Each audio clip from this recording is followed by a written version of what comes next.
The Galactic Council's emergency chamber buzzed with nervous energy as 5 of the deadliest assassins in known space materialized on the transport pad.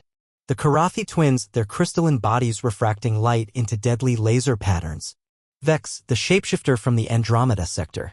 Tornak, whose species had evolved to become living weapons. And finally, Whisper, the telepathic killer who could stop hearts with a thought.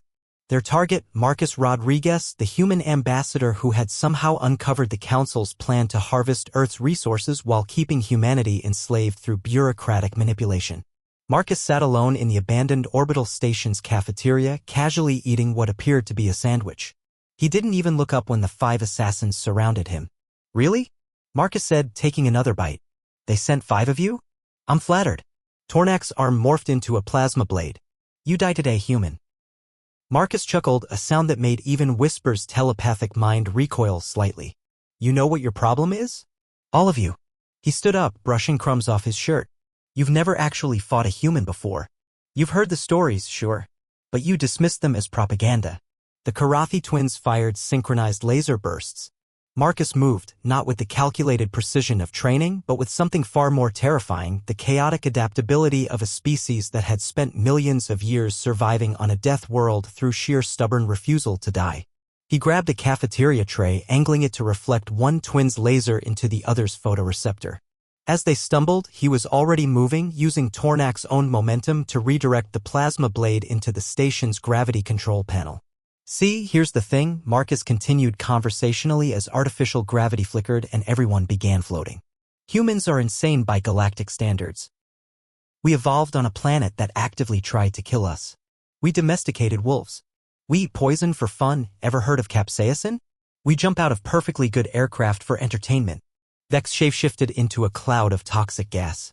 Marcus pulled out what looked like an ancient breathing mask, a family heirloom from Earth's polluted 21st century. My great-grandmother wore this in Beijing. Your toxins are cute compared to what we did to our own atmosphere.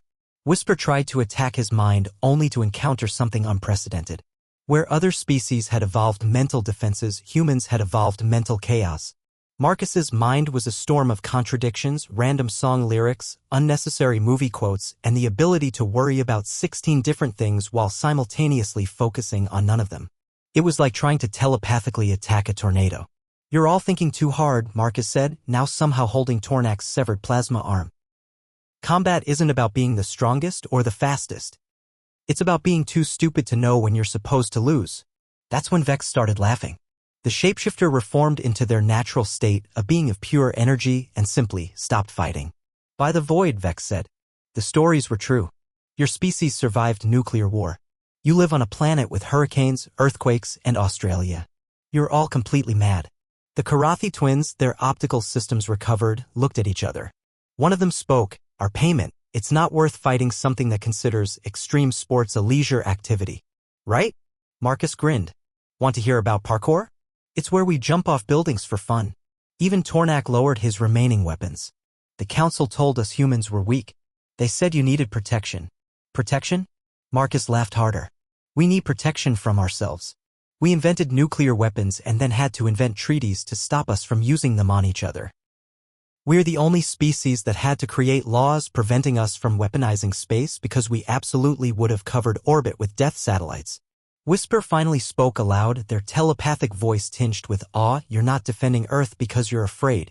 You're defending it because if the council pushes us too far, Marcus finished, his grin becoming sharp, we might just decide that conquering the galaxy sounds like a fun challenge. And trust me, you don't want to see what happens when 8 billion humans get bored and decide to work together on something. The 5 assassins, now 3 defectors and 2 confused observers, stood in the flickering gravity field.